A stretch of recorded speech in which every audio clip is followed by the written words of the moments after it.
ഇന്ത്യയും ശ്രീലങ്കയും തമ്മിലുള്ള ആദ്യത്തെ ടെസ്റ്റ് ഡേ 1 അവസാനിക്കുമ്പോൾ എന്താണോ ഇന്ത്യൻ ടീം ആഗ്രഹിച്ചത് അത് ഇന്ത്യൻ ടീമിന് കിട്ടിയെന്ന് തന്നെയാണ് ഞാൻ വിചാരിക്കുന്നത്. ടോസ് കിട്ടണമായിരുന്നു ഇന്ത്യക്ക്. ഇന്ത്യക്ക് ടോസ് കിട്ടുന്നു. ഇന്ത്യ ഒരു ഭേദപ്പെട്ട ഒരു score 288 runs, 2 wicket.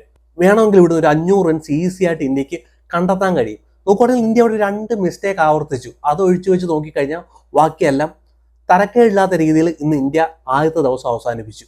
Dawath പടിക്കലിന്റെ brilliant ആയിട്ടുള്ള ഒരു സെഞ്ചുറി, രാഹുലിന്റെ 70+ കോൺട്രിബ്യൂഷൻ, അതുപോലെ തന്നെ യശസ്വി ജയ്സ്വാളും KL രാഹുലും തമ്മിലുള്ള ഏകദേശം ഒരു 48 റൺസിന്റെ ഒരു പാർട്ണർഷിപ്പ്, എല്ലാം ഇവിടെ നോക്കുവാണെങ്കിൽ ഓക്കെ ആയിരുന്നു. പക്ഷെ താളത്തിൽ വെച്ച് ശുഭ്മാൻ ഗില്ല് വിക്കറ്റ് കൊണ്ട് ശ്രീലങ്കയ്ക്ക് കൊടുത്തു. അവിടെ സ്ട്രഗിൾ ചെയ്തുകൊണ്ടിരിക്കുമായിരുന്നു ശ്രീലങ്കയുടെ ബോളർമാര്. ശ്രീലങ്കയുടെ ക്യാപ്റ്റൻ 6 ബോളർമാരെ മാറി മാറി പരീക്ഷിച്ചു. ജയസൂര്യെ കൊണ്ടുവന്നു, നുവാന്തെ കൊണ്ടുവന്നു, പേസ് ബോളർമാരെ കൊണ്ടുവന്നു, പാർട്ട് ടൈം ബോളർമാരെ കൊണ്ടുവന്നു, ഓൾറൗണ്ടർമാരെ കൊണ്ടുവന്നു. വിക്കറ്റ് എടുക്കാതെ അവിടെ സ്ട്രഗിൾ ചെയ്തുകൊണ്ട് ഇന്ത്യയുടെ ബാറ്റ്സ്മാൻമാർ എന്തെങ്കിലുമൊക്കെ മിസ്റ്റേക്ക് ആവർത്തിക്കട്ടെ, അപ്പം നമുക്ക് വിക്കറ്റ് കിട്ടിയാൽ മതി എന്ന് പറഞ്ഞുകൊണ്ടിരുന്ന ശ്രീലങ്കയ്ക്ക് താളത്തിൽ വെച്ചുകൊണ്ട് ശുഭ്മാൻ ഗിൽ വിക്കറ്റ് കൊണ്ട് കൊടുത്തു. T20 പോലും ഇത്ര വലിയ സ്ട്രൈക്ക് റേറ്റിൽ വന്നിട്ട് ശുഭ്മാൻ ഗിൽ ബാറ്റ് ചെയ്യുന്നത് ഞാൻ കണ്ടിട്ടില്ല. എന്തിന്റെ ആവശ്യമായിരുന്നു എന്തോ അവിടെ സ്റ്റെപ്പ് ഡൗൺ ചെയ്ത് ജയസൂര്യ 6 അടിക്കാൻ വേണ്ടി പോകുന്നു. അവിടെ ഒരു നല്ലൊരു പാർട്ണർഷിപ്പ് കണ്ടെത്തി. ഇന്ത്യ ഒരു കംഫർട്ടബിൾ ആയിട്ടുള്ള ഒരു പൊസിഷനിലോട്ട് കൊണ്ടുപോകേണ്ട സ്ഥാനത്തിന് നമുക്കറിയാം ഇന്ത്യയുടെ ടോപ്പ് 4 കഴിഞ്ഞു കഴിഞ്ഞാൽ അല്പം കൺസേൺ ഉണ്ട് ഇന്ത്യയുടെ ബാറ്റിംഗ് ലൈനപ്പിൽ. ഇന്ത്യയുടെ ക്യാപ്റ്റൻ വന്ന് പറയുവാണ് എനിക്ക് WTC ഫൈനലിൽ കളിക്കണം, നിർണായകമാണ്, അതിലോട്ടുള്ള റേസിലാണ് ഞങ്ങൾ, ഇത്ര മത്സരം ജയിക്കണമെന്നൊക്കെ പ്രസ് മീറ്റിൽ വന്ന് പറഞ്ഞ ക്യാപ്റ്റന്റെ ഇന്നത്തെ ഒരു അപ്രോച്ച് കണ്ടിട്ട് വളരെ ലേസി ആയിട്ട് വന്നിട്ട് ബാറ്റ് ചെയ്യുന്ന ഒരു ശുഭ്മാൻ ഗില്ലിനെ കണ്ടത്. ഒരു റെസ്പോൺസിബിലിറ്റി പോലും ഏറ്റെടുക്കാതെ ആ ഒരു കിട്ടിയ ഒരു മൊമെന്റം കൊണ്ട് കളയേണ്ടതായിരുന്നു സത്യം പറഞ്ഞാൽ. എന്നാൽ ദേവത് പടിക്കലും പന്ത് കൂടെ ചേർന്ന് ഒരു 50 റൺസിന്റെ പാർട്ണർഷിപ്പ് വലിയ ഡാമേജ് ഉണ്ടാക്കാതെ ഇന്ത്യ ഇന്ന് 288 റൺസ്, 2 വിക്കറ്റ് കൊണ്ട് കളഞ്ഞു. മറ്റൊരു പ്രോബ്ലം എന്ന് പറഞ്ഞാൽ യശസ്വി ജയ്സ്വാൾ റൺഔട്ട്. യശസ്വി ജയ്സ്വാൾ ഇപ്പം 3ാമത്തെ പ്രാവശ്യം കൊണ്ട് റൺഔട്ട് ആവുന്നു. പക്ഷെ ഇന്ന് ഞാൻ എന്തായാലും യശസ്വി ജയ്സ്വാളിനെ ബ്ലെയിം ചെയ്യത്തില്ല.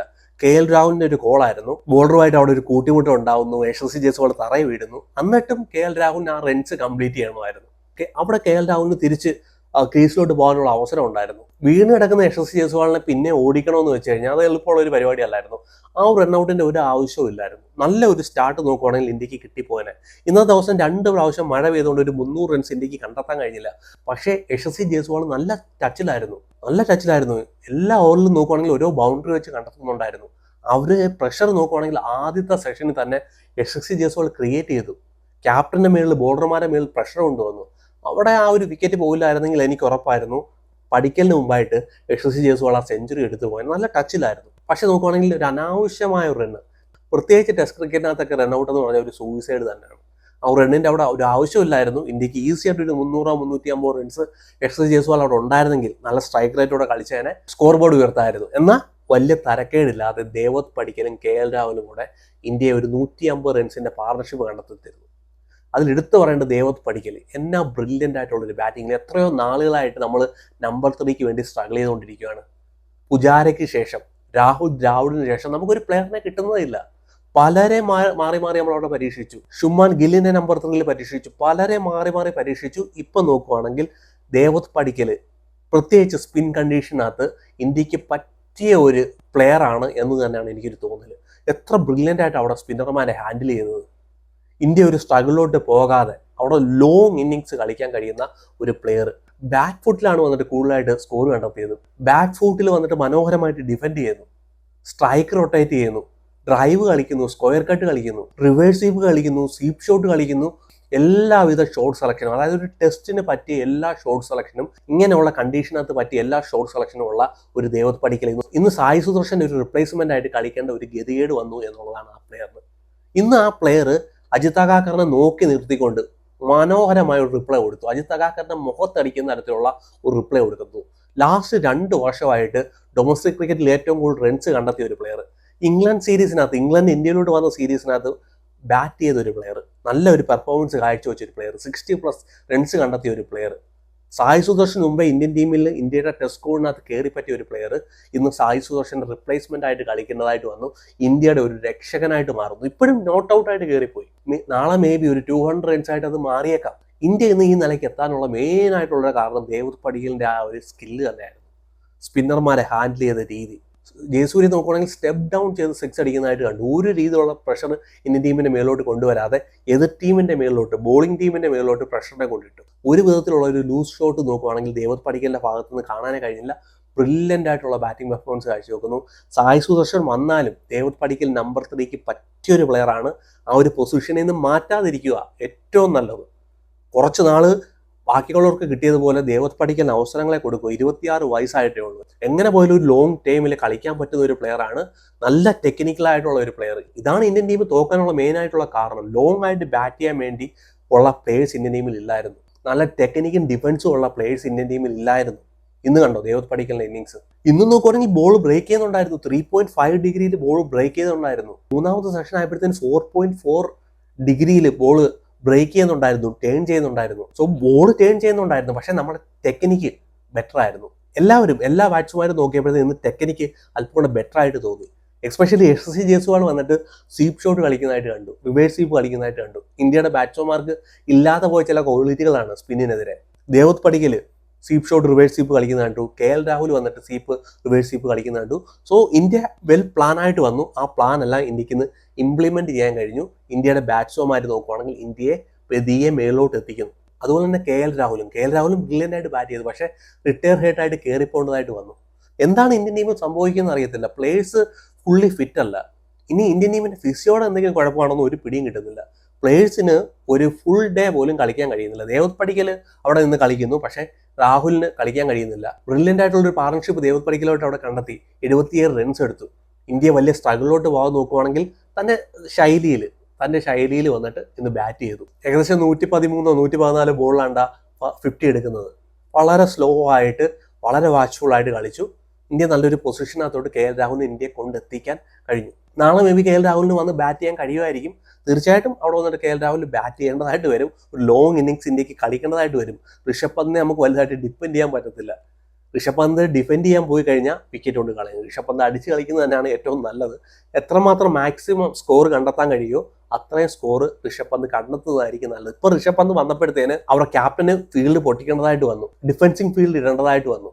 അതാണ് ഋഷഭ് പന്ത് അവിടെ നിൽക്കുമ്പോഴുള്ള ഒരു ബെനിഫിറ്റ്സ്. അതായത് ടെസ്റ്റ് ക്രിക്കറ്റിനകത്ത് ഏറ്റവും ഉയർന്ന സ്ട്രൈക്ക് റേറ്റ് 4ാം നമ്പറിലാണ് ആ സ്ട്രൈക്ക് റേറ്റ്.